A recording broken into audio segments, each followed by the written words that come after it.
Welcome, Dr. Rhodes, to the Biohacker Babes podcast. Thank you so much for joining us or joining me today. Yeah, I know. Yeah, the big reveal. There's only one. There's only one. Surprise, surprise. Well, thank you. We've been wanting to get you on the show for so long. So we were like, we got to just record this. I want to get this out to everybody. We are going to be doing a deep dive on the science of fasting, how we can maybe mimic fasting with some really novel ingredients that you've been studying. Really exciting stuff. But before we get into more of that, I would love to hear, because I don't know, your mission and like what started your journey on getting interested in fasting and Yeah. researching these ingredients. Yeah, absolutely. So, give folks some context. I'm Dr. Chris Rhodes. I'm the CEO of Mimio Health, which is a biomimetic human health company, which essentially means what we're doing is studying actual human biology in these interesting regenerative states of the body, whether that's fasting or exercise or cold exposure or meditation or what have you, and then finding out what's going on and is there a way that we can kind of recreate the benefits of those states but without actually having to fast in this case. So what really got me interested in fasting was I got my BS in biochemistry from Loyola Marymount University down in LA, got out, and then like a lot of college kids, didn't really know what I wanted to do. I knew I wanted to be something in research, but didn't really have anything that I was super passionate about. So I took an immunology fellowship at Stanford, where I just kind of started pouring through all the research I could get my hands on, going to all the seminars I could, and eventually came across healthy aging and longevity as a really, really interesting topic for me because it used to be very mythological, right? It was like, Ponce de Leon and the Fountain of Youth and Yeah, yeah, like all these folks just like looking for for eternal life. But now it's this really, really active area of scientific study. And when you're in that, eventually you come across fasting because it's one of the only ways that we know of to reliably extend lifespan. And beyond that, it's also been shown in thousands of studies to help treat, prevent, or delay most major diseases. And what I found most fascinating about fasting was that it does all of that without actually adding anything into the system. So it's not like this superfood or this wonder drug or like a drink from the fountain of youth, right? But yeah. somehow fasting is activating this dormant longevity bio program that we already have inside of us, but just isn't always turned on. And when that clicked for me, I got really mad about it, honestly, because I was like, okay, cool. So my body knows how to live to be 120 years old and in perfect health, but it's just not doing it. So I was like, all right, unacceptable, right? Yeah. Like I have to figure out like what is going on in the body, during a fast that could be promoting lifespan, activating this, longevity bio program. And is there a way that we can actually recreate that so we can get those benefits, turn on that longevity program, but without actually having to fast? So that's kind of what I spent my PhD researching. I got my PhD in nutritional biochemistry at UC Davis and just spent my whole time all just researching human fasting, trying to figure out what was going on in the body. And yeah, was there a way that we could recreate it? Oh, I love that. I know the science behind longevity and increasing health span, it lights me up. It's so fascinating. So with fasting is more of the research on longevity with like the caloric restriction, or is it the 36-hour fast? Like where's the real point Yeah, there? that's a great question. So when you're talking about longevity and nutrition, yeah, you're eventually going to come across fasting and caloric restriction. Caloric restriction is definitely a bit more established. That was one of the first interventions that was ever identified that could really reliably extend lifespan in model organisms.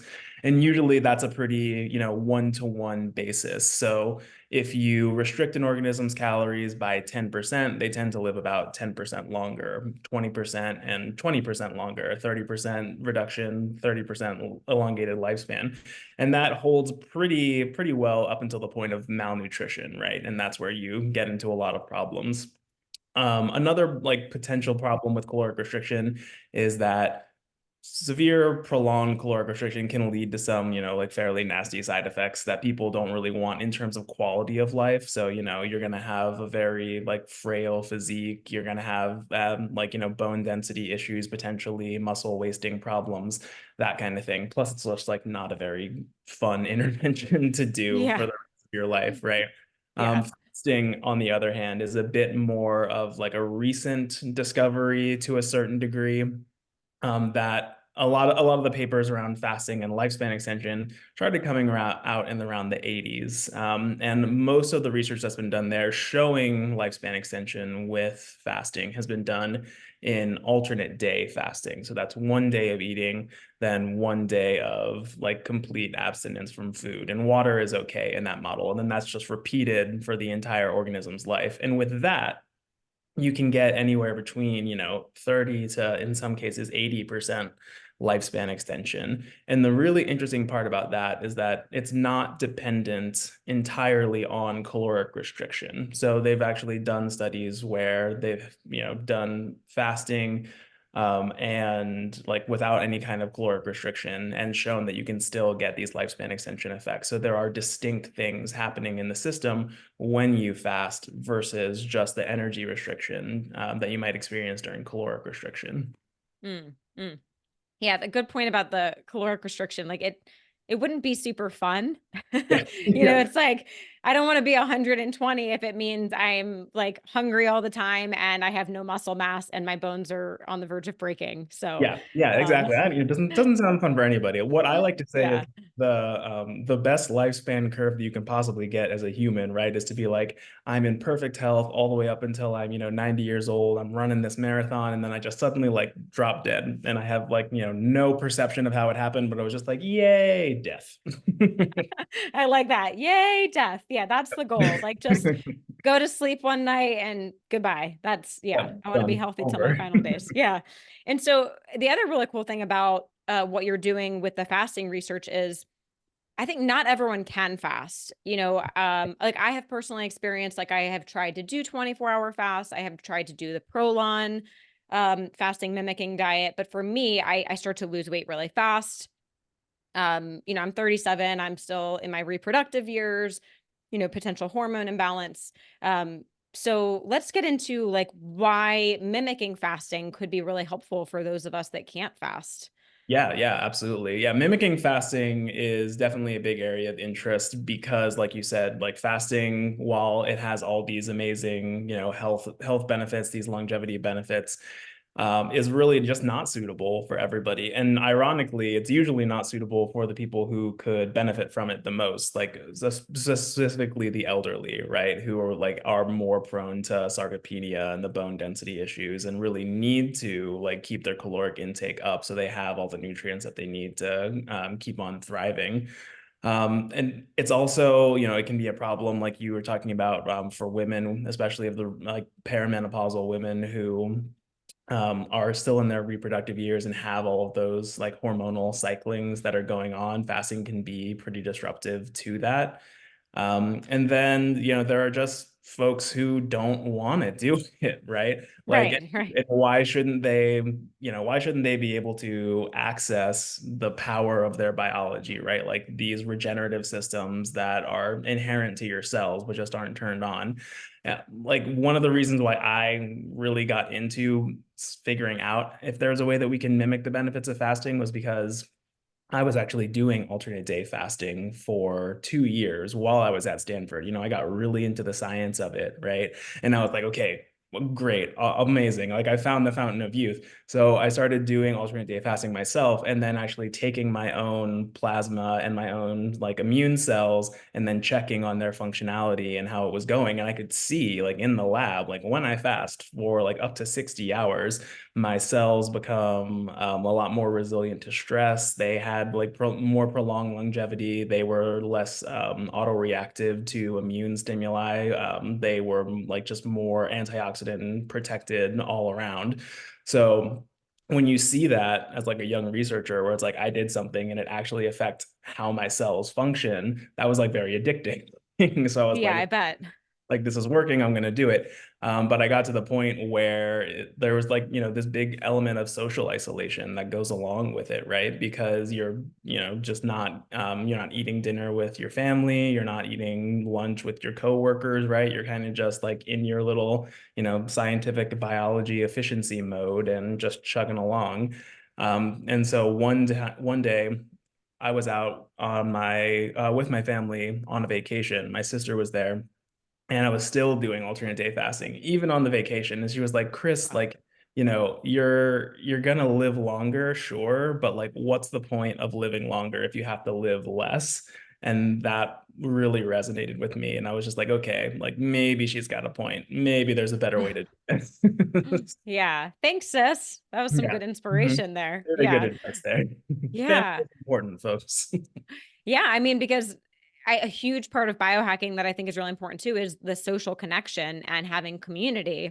And Lauren and I talk about this all the time on the show. Like, yeah, we can have all the greatest biohacks and just stay home all day where we have the clean air, clean food, do all the things. But if we're not out and about socializing with people, we're missing a huge part of um, something that can boost longevity. So Yeah, I exactly. love that you said that. I think that longevity is like quality of life is really, I think, one of the most important components to longevity, right? Like you were saying before, no Yeah. one wants to be like, yeah, I lived to be 120 years old, and 20 of those years was like spent bedridden or like cloistered inside in like an airtight chamber with like red lights just like constantly beaming in, right?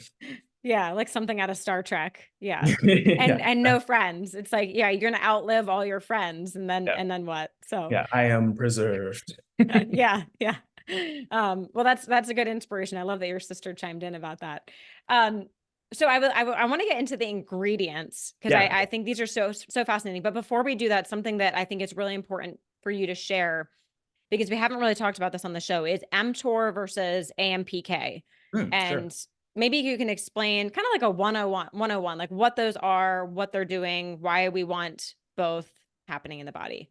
Yeah, absolutely. So mTOR stands for mammalian target of rapamycin, because that was actually, the way that they originally discovered it. Rapamycin is one of the, one of the anti-aging interventions, right? And its primary target is mTOR. And mTOR is essentially a growth stimulating pathway within cells. And it's one of the primary growth stimulating pathways. So it's kind of telling your cells, like, all right, let's utilize protein, let's build stuff up, let's divide and make new cells. And it's really important for things like muscle growth and development, specifically in adolescence. It's also been pretty highly associated with the aging process. And when you think about that, it makes a lot of sense because cells only have a certain amount of times that they can actually divide, right, and make new cells. This is called the Hayflick limit, the amount of divisions a cell can do before it essentially becomes inert and can't divide anymore. It becomes too much, too damaged, accumulated too much damage over time.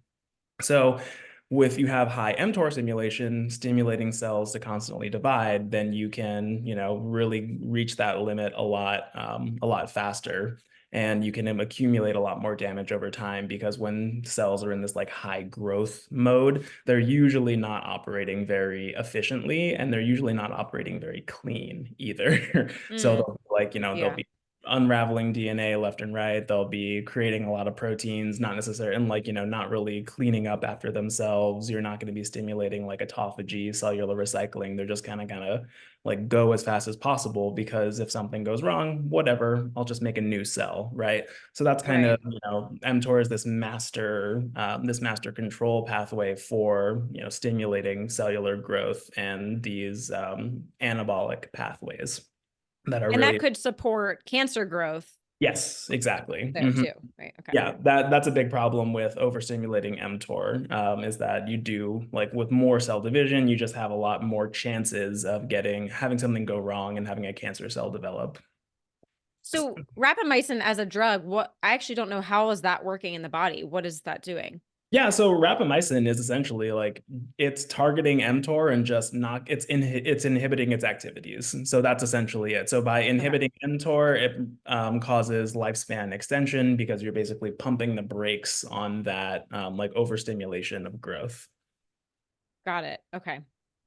So on the other side of Okay. that coin is AMP kinase, and AMP kinase is really interesting. AMPK is really interesting because it's essentially it's part of more of the catabolic pathways. So it's something that gets stimulated a lot in caloric restriction, a lot during fasting, and it's actually it's really highly associated with lipid metabolism and restricted energy metabolism as well. So it's something that, its stimulation is like kind of like a counterbalance to mTOR in certain ways, in that it's going to really tell cells like, all right, let's not grow, let's like focus on this metabolic efficiency, let's start mobilizing our stored energy so that we can kind of like keep ourselves alive during these periods of energy restriction. And then let's also turn on a lot of these processes that we associate with caloric restriction and fasting, like the cellular protective mechanisms, the DNA conservation and repair. AMP kinase activation is usually pretty important for autophagy as well. So the breakdown of dysfunctional parts like to their constitutive proteins, and then like reformation into new and functional proteins and organelles. Okay. Awesome. Thank you for that explanation. And so with AMP kinase, so fasting can support that. What about like other biohacks like cold thermogenesis or saunas? Does any of that Yeah, support that? yeah. You'll see anything that stimulates energy metabolism, or anything that stimulates fat metabolism specifically, it usually ends up being an AMP kinase activator. So cold exposure therapy for sure, Okay. because that's like really activating uncoupling, which tends to result in white fat to brown fat beiging through mitochondrial biogenesis, and all of that is kind of like fat metabolism 101, right? We're going to start burning through fat so we can make heat in response to this cold, and AMP kinase is definitely going to be a part of that equation. Some other ways, there are a lot of different activators of AMP kinase that like one of them best well known is metformin. So like that's kind of Mm. the counter to rapamycin. So that rapamycin inhibits mTOR, metformin stimulates AMP kinase.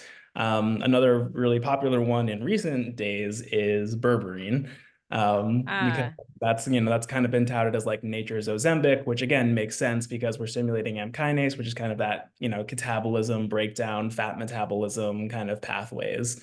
And then like berberines, been shown to be a very good AMP kinase activator. And then of course okay. we can get into this later, but a lot of the Mimio ingredients are also AMP kinase activators.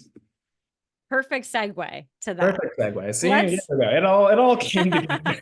Yes, you're answering all my questions. Do you see why we podcast? Because I just want to pick your brain. This is so Oh, fun. that's great. I mean, that's what I'm here for. You get the Yeah. PhD in nutrition, you gotta be comfortable answering all the nutrition questions. Yeah, it's so fascinating. Okay, so let's get into the ingredients in Memio. Now, I will let you run with us. Do you have a favorite that you want to kick Oh, I off do. with? I do have a favorite. Well, I think that it's important before we get into all the ingredients is that we know where the ingredients came from. So I'll kind of like Okay. go back to the beginning of the scientific story. So this was what I was doing for my PhD in UC Davis, trying to figure out what was happening in the human body during a 36-hour fast. And what we did for that is that we had 20 people come in, 10 men, 10 women, to avoid a gender bias. We had them fast for 36 hours. So I was everybody's favorite person in that study. But we look at their before and after for their plasma functional metrics. So essentially, how well were they functioning in these like very critical aspects of health. So what we found was that when we fasted people for 36 hours, they became really functionally enhanced, which was really impressive because they were already young, healthy people, but then kind of like became optimized super people after 36 hours of fasting, which is not something that you see in like really any other nutritional intervention. So their plasma became more anti-inflammatory, it became more antioxidant, more cellular protective, more cardioprotective. Their metabolic markers were like way more in check. So everything was functioning a lot more as it should be functioning and in a much more protective mechanism. So we were really curious why that was happening. So we did what's called comprehensive metabolomics, basically looking at all of the small molecule components of the plasma to find differences between the baseline state and the fasting state that could be responsible for, causing these cellular effects to happen. And what we found was that there were over 300 significantly elevated metabolites in the fasting plasma versus the baseline plasma. And when we Wow. screened through those molecules, we were able to find this synergistic combination of four of those metabolites that when we, took them and applied them to cells, could recreate these beneficial effects that we were seeing during fasting. And really, really interestingly, because I was obsessed with the longevity question, we also did a C. elegans lifespan model. And what we found was that we could extend their lifespan by 96% just by supplementation with these four fasting metabolites. So no fasting required, no caloric restriction. And to kind of like put that in context for you, like rapamycin, its lifespan extension in C. elegans is like 19%. Metformin's lifespan extension in C. elegans is like 36%.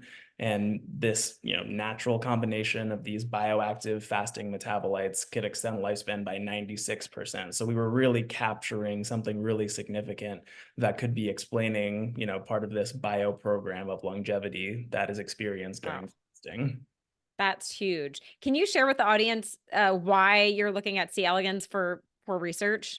In Yeah, case yeah, anyone's not absolutely. familiar with what they are. Yeah, so C. elegans are essentially like little roundworms, and they're the most popular way to assess lifespan extension interventions, kind of like as a first step, because they share really good sequence homology with humans, ironically.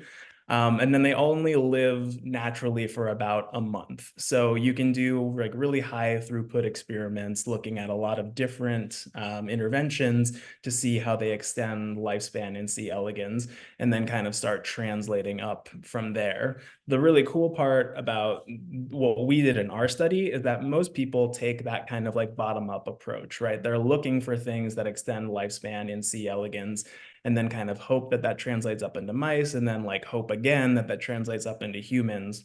Whereas we Mhm. started with humans, right? And we're like, okay, we know that these things can activate these beneficial pathways in human cells already. Let's just see what happens in C. elegans. And we got this great lifespan extension result. So all the molecules that we're working with, because they're coming from human biology, have this, immediate translatability into human health. That's so important because yeah, I don't care if it's like extending, the monkeys and mice Right. or whatever. Yeah. It's like if it doesn't translate, then who cares? Yeah, and that's So why we it's very focus so cool. much on like this biomimetic approach, which is something that's really unique to us that no one else is really doing in the supplement space right now. But, it's always kind of been like an obvious philosophy to me where it's like if you want to design something that's going to help a human, you should probably, start in humans. Yeah, yeah. And then when they're safe natural compounds, you can do that. Yeah, Right. exactly. Yeah.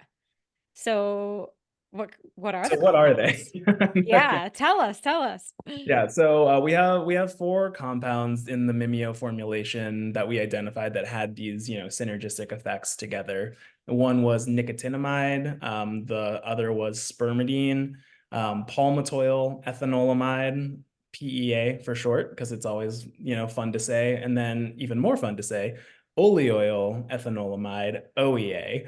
And these are all like very interesting molecules that we found were upregulated during a 36-hour fast, and were only really significantly upregulated during a 36-hour fast. So these aren't molecules that your body is like typically making in high levels on a day-to-day basis. And you'll really only experience these like high elevated levels of them if you were to go into 36 hours of fasting. So these are endogenously produced Yeah, that's from the right. fowl? Okay, wow. That's right. Yeah. So everything that we identified from the fasting study are all natural molecules that the body produces in response to fasting. And usually, like especially in the case of these four, uniquely produces in response to fasting. So you won't just get them on a normal, like day-to-day 3 meals plus snacks kind of eating regimen. Yeah, I think the average American eats like 13 times a day. Oh my gosh. I think if they count like every time they put something Yeah, with sure. calories in, like counting drinks, snacks, yeah, that's crazy. Yeah, that is a bananas statistic to me. Yeah, and that's the average. And there's Yeah. people like us that are keeping that average way low. One So so I someone know, is on the yeah. high end. Yeah, yeah. For me, I'm usually sticking pretty much like a one meal a day cadence. So like I can't even Okay. imagine like how do you get 13 in one day? It's crazy to me. Yeah, the people that just have like, snack bowl on their desk, they're just grazing all day. I mean, Yeah, it's I'm crazy. probably maybe like a three a day, maybe four at the most, depending on how much I'm working out that day. But then people are eating in the middle of the night as well. They wake up, they go down to the Yeah, kitchen, so you got to count that too. Um, maximizing their waking out. yeah, yeah. But no one listening is doing that. I know. I know our listeners know better.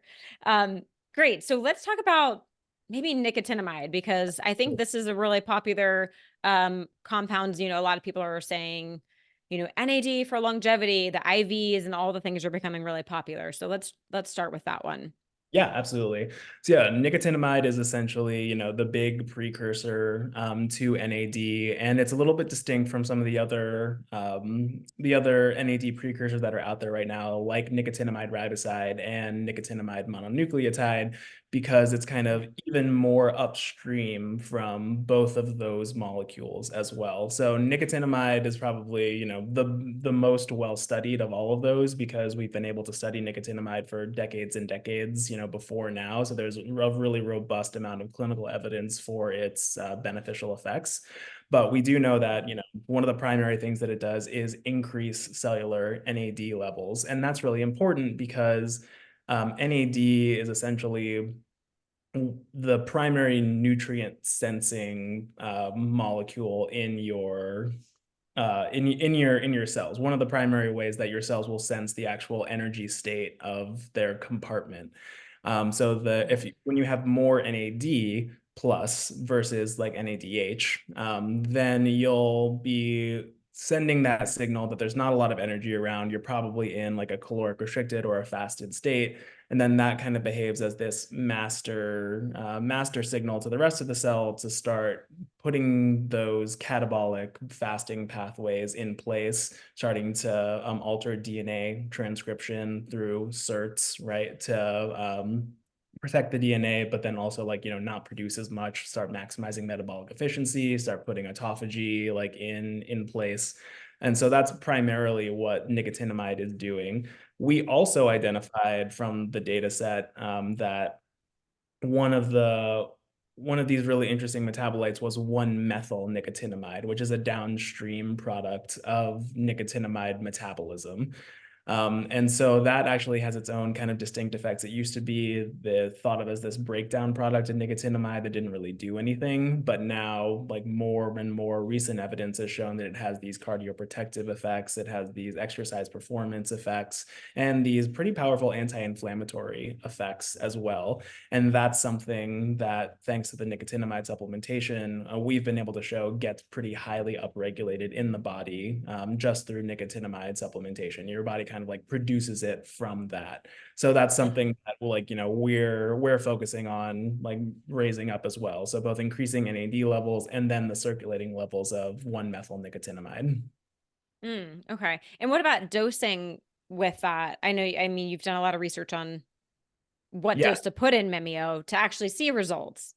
yeah, yeah, for sure. So, yeah, we actually did a pilot clinical study that was looking at like the pharmacokinetics and like the dosing of the actual formulation, and we were able to show. And what we did for that was basically did a low dose, medium dose, and high dose that translated to 1x, 2x, and 3x of the various concentrations of the molecules. And what we found was that even the low dose was like effective at achieving a lot of these beneficial effects of fasting, raising the levels of circulation of all of these fasting metabolites within the body. Even during a meal, that was kind of like the big significant thing. What we did for that was we had people come in, eat a standardized breakfast alongside a placebo, and then we assessed their plasma functionalities and their blood concentrations of the metabolites. Then we had those same people come back, eat that same standardized breakfast, but then with supplementation with Mimio and did the same thing. And what we found was that, when people ate the standardized breakfast alongside the placebo, there was this big loss of plasma functionality, right? So their Mm, plasma became more pro-inflammatory, less antioxidant, less cardioprotective. Their metabolic markers were all over the place, which is really typical of the postprandial response, the post-eating yeah. response. All this foreign material coming into the body, all of these nutrients kind of throwing the system out of homeostasis into metabolic chaos. And of course, none of the fasting metabolites showed up in circulation then because it was just the placebo. What we Mm, found in the Mimio supplementation arms was that not only were we able to prevent all of that loss of function that happened from the meal, we were actually able to add gains of function on top of that that mimicked what we saw when people were fasting. So instead of being pro-inflammatory, their plasma became anti-inflammatory and antioxidant and cardioprotective and had better metabolic markers. So like really, really interesting being able to yeah. recapitulate these fasting benefits, even when people were eating and even at the low dose of these molecules. So what we have in there right now is kind of this like as what's sold as the product is this combination of the molecules that we identified, had this clinical efficacy through our dosing studies. Awesome. All right. I'm sure everyone's really excited to hear they can still eat. Yeah, exactly. You can I mean, still yeah, eat and take this. That is the good news. Yeah. Very cool. And then if I can jump to yeah, spermidine, how did absolutely. you come across that? And um, I'm going to jump ahead and also ask, can you take too much spermidine? Yeah, it's an interesting question. So spermidine is interesting. Like number one, it's got a goofy name, but that's just because of where it was first isolated, right? But Yeah. it's most well known for being an autophagy inducer, essentially. So that's like again that cleanup and recycling cycle that the cell will go through, especially in times of energy restriction, because one of the primary purposes of autophagy is to break down anything that's dysfunctional, and then recycle those components into new functional things so that we can harvest as much energy as possible and be as metabolically efficient as possible when we need to be. The mechanism of action of spermidine is interesting because we don't entirely understand it right now, but we know that spermidine is inhibiting an inhibitor of autophagy, but it's not, like directly like inhibiting mTOR or one of these other master pathways. In terms of Okay. whether or not we can take too much spermidine, I would say that we, by and large, are probably not taking enough spermidine. What we, Okay. there's been food analysis studies showing that like the optimal levels of spermidine are probably around like 28 to 30 milligrams per day. And an Okay. average American is probably eating somewhere in the range of like, 5 to 8 milligrams of spermidine per day. And even that's like a pretty high estimate, and is really dependent upon what foods you're taking in. Most spermidine supplements out there right now will be anywhere between 5 to 10 milligrams. And that's because of kind of two reasons. One of them is because of the expense of getting purified spermidine right now, because it's a pretty new molecule. There's not a lot of established supply chains in place. But then number Mm, two, there's like still some still some regulatory concerns from the FDA just around like what the upper limits might be. But I would say that as okay. we like continue to move forward in like our scientific understanding, we were going to see higher and higher doses of spermidine, and I don't think it's going to be a problem. Okay.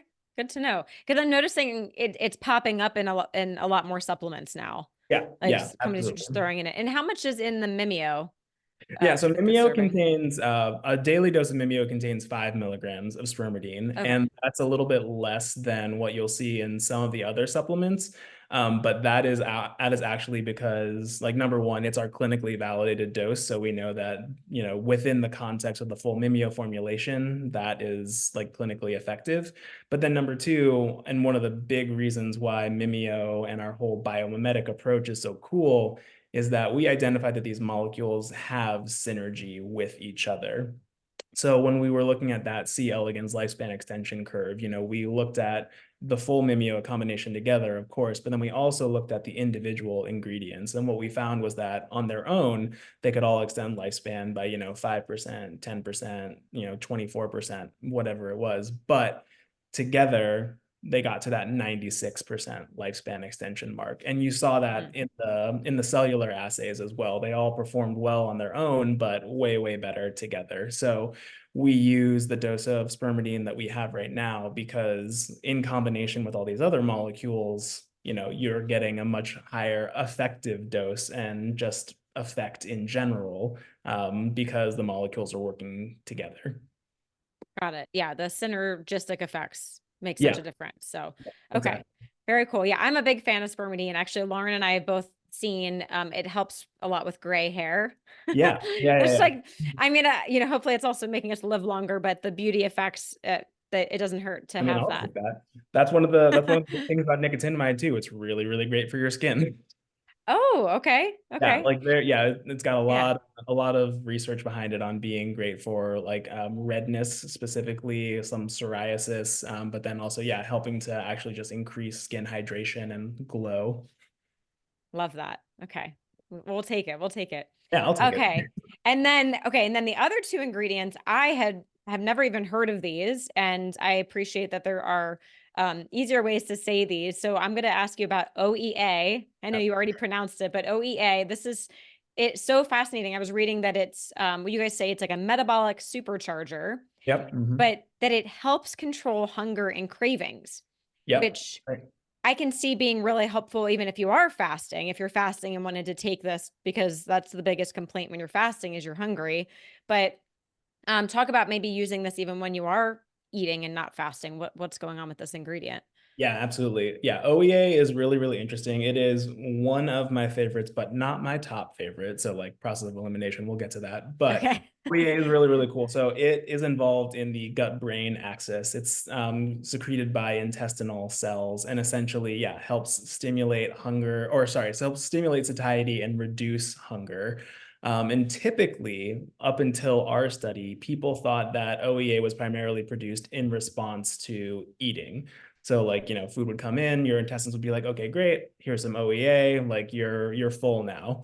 Mm, We found that, while it was elevated after a meal, it was really, really elevated during a 36-hour fast. And I think that that's actually the body's way of kind of, giving you a little bit of a break, right? Because like it doesn't do the body any good to just be like in crippling hunger pain all the time when you're fasting, because you got to go out there and, like hunt down food, gather some berries, whatever it is to, get yourself surviving. So yeah. I think that the body actually developed this mechanism of suppressing hunger during fasting, through OEA. And that's primarily, what we have seen as well.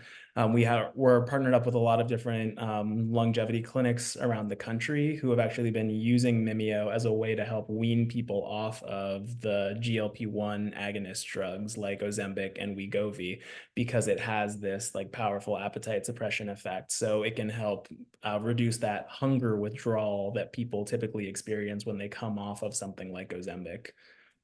Yeah. Oh, that's so important because it's like it's all the rage right now. Everyone's taking these drugs. So Yeah, to have a yeah. natural compound that can help with that is huge. And do you think maybe that's why so I've never done more than a 24-hour fast, so I have never experienced the relief of hunger, but I've had a lot of people say that do 3 or 5 day fast, they say the first day is the hardest, Yeah. Yeah, and and that's maybe it's absolutely because of true. that. Yeah, and like physiologically speaking, that makes a lot of sense too, because you don't really get into true blue fasting metabolism until at least like 24 hours of fasting, because that's Yeah.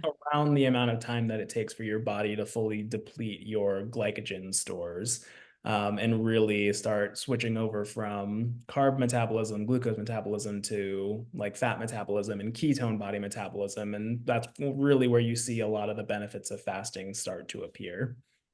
Right, right. Yeah, that like ketone high that people talk about. I can't say that I've really experienced that. I mean, I've taken exogenous ketones and felt a little mental boost, but never from like a pure fast. So Yeah, yeah, that's and fascinating. that's fair. Like a Yeah. 3-day fast is definitely something that a lot of people will never really experience. So like Yeah. kudos to your friends. Yeah. I mean, I'm talking about biohacker friends, Yeah, that of have course. done all the things. Yeah. All the experiments. But yeah, what's Okay. really interesting about OEA too, like, to your point of like being that like, beneficial when you actually fast. Mimio, while yes, we've shown that it can be used as a fasting mimetic and get these benefits of fasting even when you're eating. It's actually like really great as a fasting enhancer as well, because a lot of people typically aren't getting to that 36-hour mark, right? And these metabolites, Yeah. that's when they're really going to be elevated. So we can kind of help to accelerate the benefits of the fast that you're going to give you the longer term benefits in a shorter fasting window, while also helping make the fast itself easier with these cool effects on hunger suppression and mood elevation and energy production. That's great. So could you up the dose during a fast, or would you still keep it to the normal servings per Yeah, day? sure. I mean, it depends on what kind of fast that you were doing. I would say if you're going beyond a 36-hour fast, you probably don't really have to take Mimio because your body's going to be producing these metabolites already. Although Mimio can be Right. really helpful to kind of like transition you in there and kind of like, maintain that appetite suppression effect. But yeah, like if you're gonna do more than a 36-hour fast, you're gonna go to like 72 hours, you can use Mimio to like transition into that. But once you get into the later stages, it probably won't be all that necessary. Okay. Yeah, that makes sense. Um, okay, last but not least, Oh yeah, last but I'm gonna not guess that PEA is your favorite. PEA is my favorite. I really, really love PEA, and I love it for two reasons. Number one, it was our best individual lifespan extender. So, like on its own, it could extend lifespan by around 36%. So, like, behaving as powerfully as metformin does in that same model, but it does it at nanomolar concentrations. So like it's a really, really powerful molecule that has these really outsized effects at these like lower dosages that you can actually, experience as a human. Whereas like a lot of the longevity studies that end up happening in mice were using incredibly high dosage that you can't really even approach with current supplements. So PEA and Okay. OEA, they're both like very, very powerful at these very low concentration levels because they're lipid derivatives and they're just that's kind of where you see the best bioactivity. Usually lipids are really, really bioactive at really small concentrations, whereas water soluble things tend to need higher concentrations to achieve things. So that's one of the reasons why I really like it. It's our best lifespan extender at the lowest concentration. Another reason why I really like it is because it has more of the tangible like effects you can feel on a day-to-day basis. So it's an endocannabinoid. It's involved in traveling to neurons and actually stimulating the secretion of anandamide, which is one of the body's like bliss molecules. So it's been shown in clinical studies to be really helpful for mood elevation and helping to treat some neurodegenerative disorders and some mood disorders as well, like schizophrenia, anxiety, and depression. But then it also has this really powerful pain relief effect that's been proven out in multiple clinical studies as well.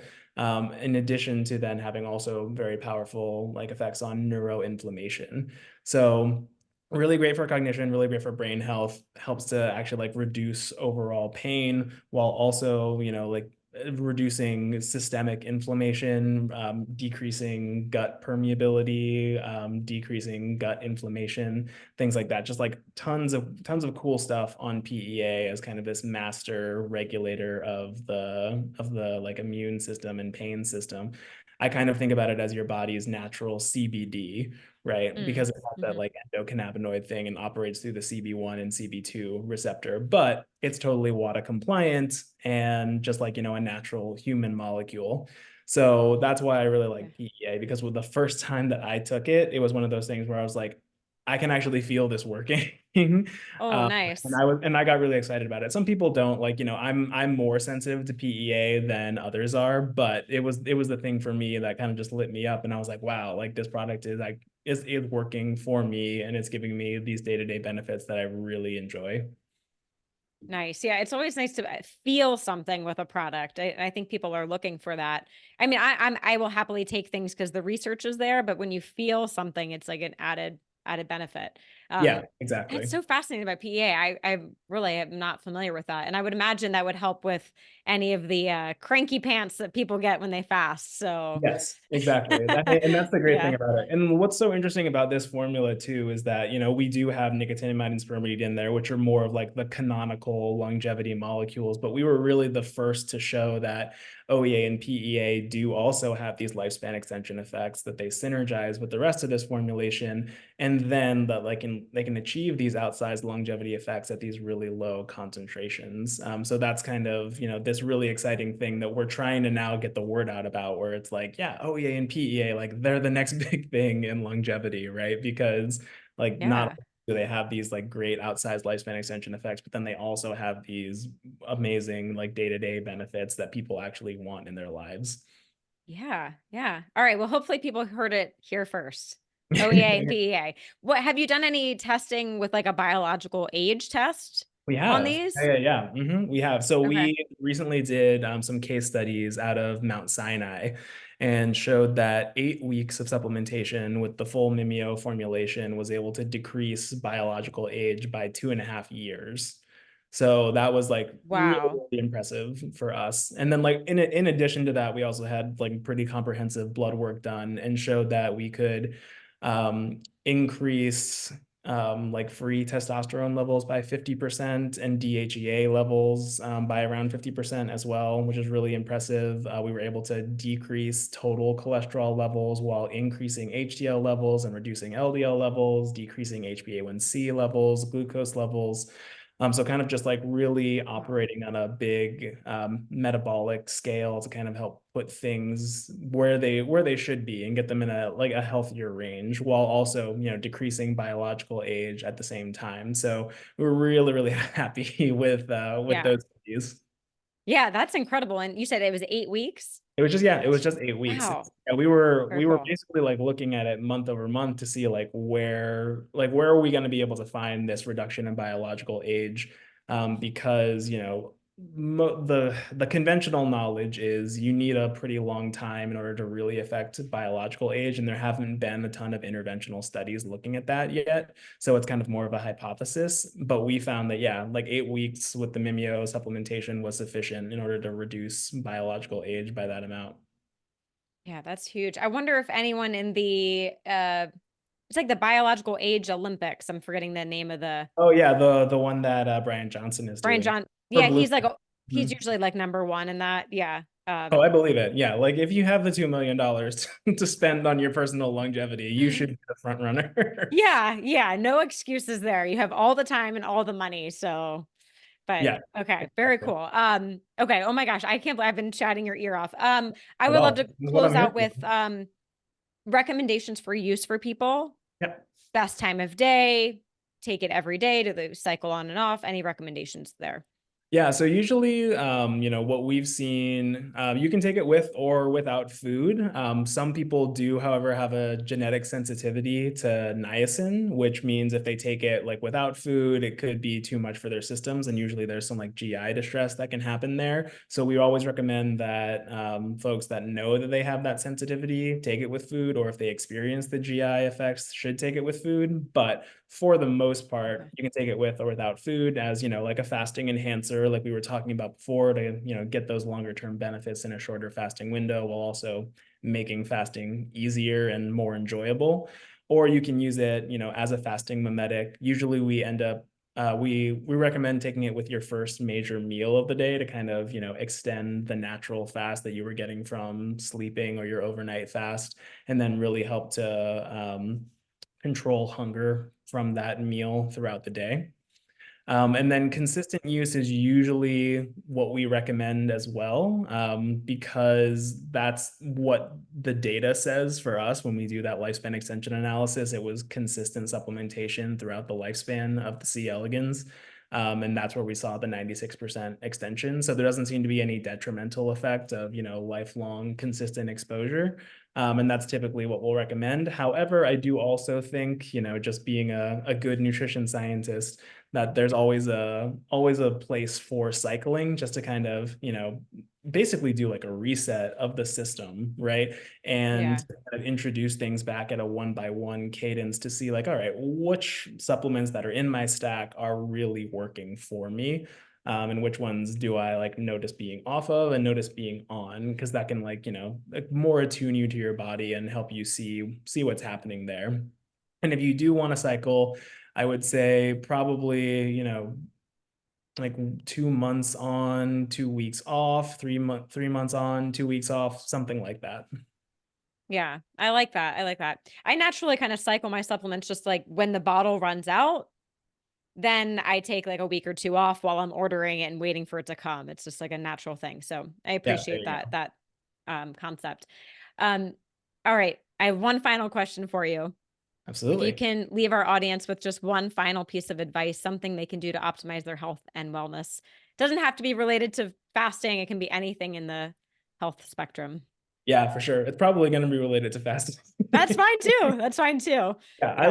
I would definitely recommend that everybody at some point in your life, and I know that it's going to be like a big ask, but do at least like one 36-hour fast. And the reason I say that is because, like, yes, there's the health and longevity benefits of it, but especially if you have like some kind of like bad relationship with food. My first experience fasting was incredibly empowering for me because throughout the whole day, I was convinced that I was going to die. Right. Like Yeah.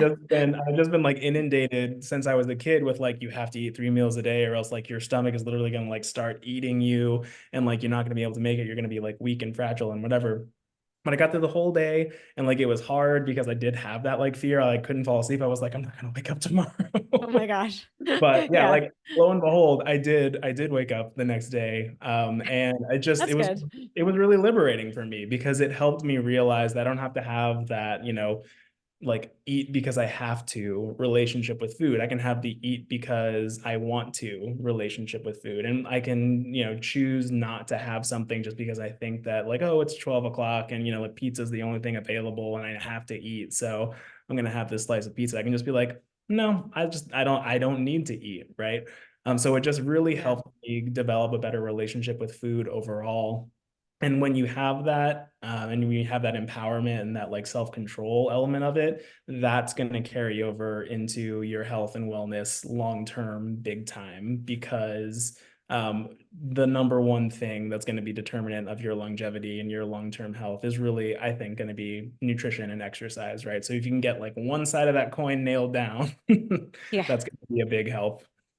Yeah. Great advice. Okay, maybe I'll revisit the 36-hour fast personally, but I'll add the Mimeo to my routine to There you go. help We're get here. through We're that. here to help make it easier. Thank you. We need that. We need that. Wonderful. Great. So I will put in the show notes for anyone that is interested in learning more. I'll put the link to Mimeo, also your Instagram page. I'll link to that. And I know we have a discount code for everyone listening. I'll put that in there. Anywhere else people should be following you? Yeah, you can see us at mimiohealth.com, MIMIO health.com, and then at Mimio Health across all channels. And Okay. if you want to see more of me, I also have my own personal TikTok that's at that nutrition doctor, DR, not actual doctor. And yeah, you can watch me scream about nutrition into my bathroom mirror because what else is TikTok for? That's great. I'm going to go check you out on TikTok right now. Love it. All right, Dr. Rhodes, thank you so much for joining me today. I really enjoyed chatting with you. Yeah, it's been such a great time. Thanks for having me. And thanks to everyone that tuned in. We will see you next time.